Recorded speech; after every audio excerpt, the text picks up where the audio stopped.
Welcome back to your Mastery Tips and Tricks show. I am your host, Heather Lee Chapman, and we are here to inspire, educate, and serve, bringing you special guests so you can truly own it.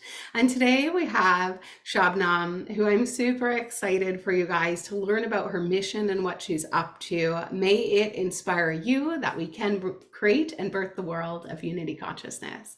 So please welcome and introduce yourself. Hello, thank you, Heather, for having me here. My name is Shabnam Naz Ansari. I'm the founder and executive director of WQT Masjid.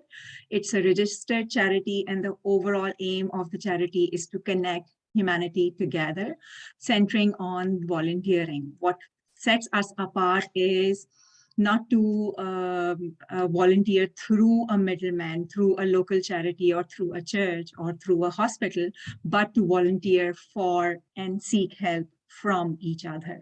It's the whole idea of connecting people through volunteering with each other. And then we have identified 5 segments, such as seniors, children and youth, women and non-binary, new immigrants, BIPOC families or low-income families. And the whole idea is to center our volunteering charity efforts on them, empower them, and flip the script by making them as volunteers. They are reserving their self-respect, their dignity, and connecting all the community together with them as the center. So that's all what we are doing as a charity. I love it. I'm so excited for the impact that you're having. It's making resources available for everybody and helping communities to connect and support one another. So you get to volunteer and receive services. And it's a way to take out a middleman and for us just to connect with each other. And the community is here. So instead of having to volunteer and get volunteers and support through organizations, you actually get it through each other. So I'm really excited for this. So please tell us your story and how you got started and what had you create such an incredible charity. Yes, the whole idea of the charity is centered on my own personal story in terms of that I have gone through a detailed 13-year-long abusive marriage. And then going back to my parents, asking them that I cannot take it anymore. And they used to send me back saying that in our culture, as a part of our tradition, a woman once married can only come out of her house in the form of a dead body. Couldn't tolerate this, ended up in a hospital, took the pills, decided to commit suicide.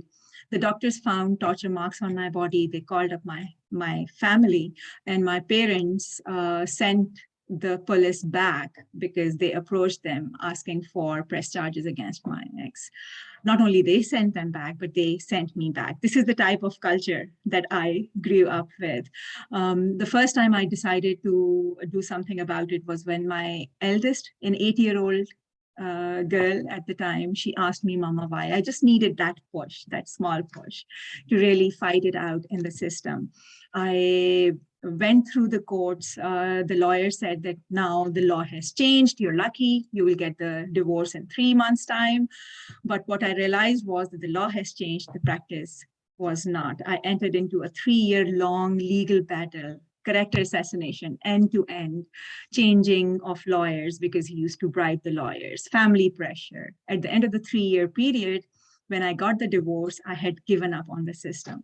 I was really connected to my children, 2 daughters and a son. Went to Dubai in search of my job, couldn't get it, came back. I was at that point of time senior vice president, 2nd largest bank in Pakistan. I decided, okay, fine, I'll just stay here. But he applied for the custody of the children, was at my weakest. I didn't have the strength, went to the courts, gave up the custody of my children with my own hands, left the country as a rebel because I had given up on the system, on my religion, on family, friends, everything. But later on, when I decided to study the Quran, I realized that this is not what the divine is saying. It is the hearsay that people are following. So ever since then, I made it my life mission to not let anybody endure what I had gone through. I created this organization by the name of WQT. So WQT stands for time in our language. It basically means enough is enough. And it is worldwide Quran thinkers. And the whole idea was for everyone to study the Quran. Waqt Masjid is basically the practical arm of Waqt. And here where we are implementing the Quranic principles, which are only two key principles. One is that whatever we are given as a trustee. We are to spend it for the benefit of others. That is the first key principle. And that is where the charity is built on. Volunteering is at the side. And the second is that we cannot judge anybody else. We are only asked to connect humanity based on what makes us human. So no judgment, no exclusion. So Waqt Masjid is all about Waqt. Enough is enough, shattering all the discriminatory boxes, connecting people with each other and connecting communities together. With respect to my children, I kept on fighting for the custody, got the custody back after 8 years gap. But what I realize now that I am not a mother to them anymore. I'm still getting there. I will get there. And the second is that all of them are suffering and diagnosed with various forms of mental health condition. My son is diagnosed with ADHD, anxiety, and OCD.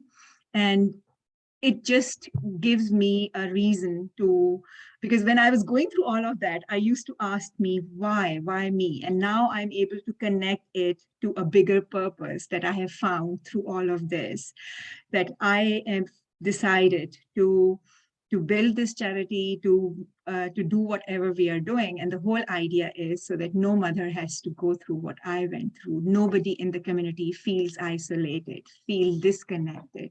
They are connected together through a well-connected communities. It's so beautiful. Thank you for your authenticity, for sharing your story. It's such a powerful story. And I know you're not the only one out there who's gone through something like that. And you're right, enough is enough. No more should people have to do it alone. We should be able to rely on our communities, release the judgments. I like to say God doesn't see any disabilities. He doesn't see color. There's none of that. We're all God's children. We are unity consciousness. We know energy is neither created nor destroyed. So we are all made of that same stuff. We all bleed red. And when we can come together and see that unity consciousness and support each other and come from a place of what's in the highest good for ourselves, of course, but also for all who's involved, because from a place of unity consciousness, what we do to others, we do unto ourselves, and so forth. So just really coming back to treating people how we would like to be treated, and to get rid of the gaps that are keeping people from the support that they could so use, but just maybe don't have the access to it, or don't know how to get it. We've talked about this, some of the kids' charities and supports have months, years, wait lists. Why, when we can all turn around and help and support? So I love what you do. It almost brings me to tears. I'm so proud of you. And so if you could give a couple tips that you would like to share that you think everyone could use and benefit, just a little bit more, that you think, some advice for everyone here listening today, why they should check you out, how they could participate in what you're doing, how they could get involved, that would be great.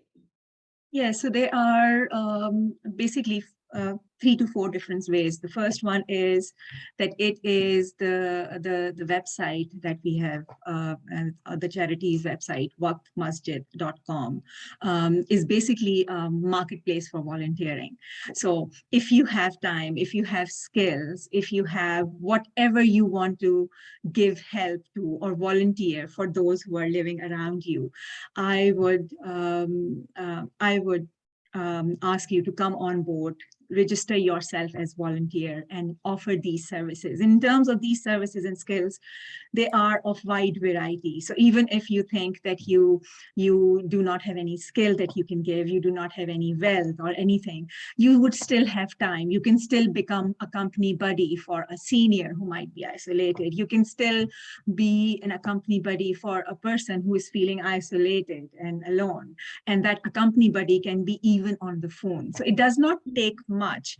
Whatever you can do, come on board, become volunteer for those who are living around you. That is the first and the foremost aim of the charity. The second is in terms of our programs that we have already launched. So we have already launched the programs for seniors, for children, for youth, and the programs are all about empowering these segments and connecting them to their communities. So for our seniors program is all about the free drop-ins that's happening every week, through which they are learning skills, getting themselves acquainted to digital literacy, and then we are connecting them to youth through that intergenerational connect. We are training the youth to become mentor for the seniors. So all the youth is called mentor, but they are getting so much value in terms of that intergenerational connect with seniors, the wisdom.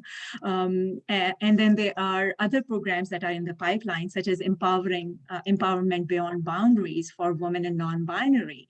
Again, in empowering these segments in terms of connecting them to government resources, connecting them to educational counselors, to government funding, to mentors, to support and services that we are providing. And the whole idea is to empower them. So check out all of these programs. You can register for these programs online. These are the two main areas. The third is if you believe any of these cause, whether it is of the platform or of any of these defined 5 segments, donate to the cause. And we will make sure that funding is spent only for the programs for that particular segment that is close to your heart.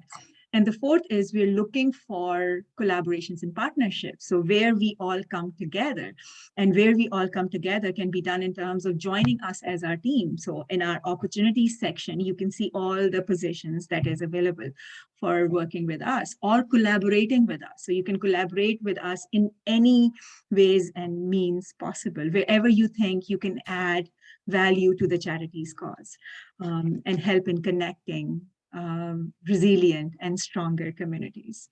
I love it. So, on a mission to connect more resilient and stronger communities and build communities that come together and support one another. So, that link is there in the description. You're going to want to click on that so that you can learn more, and whether you're looking for support or you're looking to support or you're looking to see how you can better help this charity and cause really grow and take on a life of its own, because this is the future. This is our future. It is unity consciousness. So I just want to say thank you so much for what you do, for overcoming your adversities, for turning around and making it a mission to help others so they're never alone, and so that we can all live our best life, because we deserve to, and everybody deserves to be given their best chance. So thank you for what you do. Thank you, Heather. Thank you so much for having me here and listening to me and listening about charity, and for so much support and love and compassion that you give. Thank you. Absolutely, my pleasure. So guys, that link is in the description. You're going to want to check that out right now. Go ahead and click on it. And this is your time to give back. And we know that one of the best ways to feel like receiving in the brain is to give, because it doesn't understand the difference. So go out and give and receive and take part in this opportunity to truly create a world of unity consciousness. So thank you again. Thank you to our listeners. And remember, stay happy, healthy, wealthy, expect magic and miracles, and we'll see you on the next episode. Thank you so much.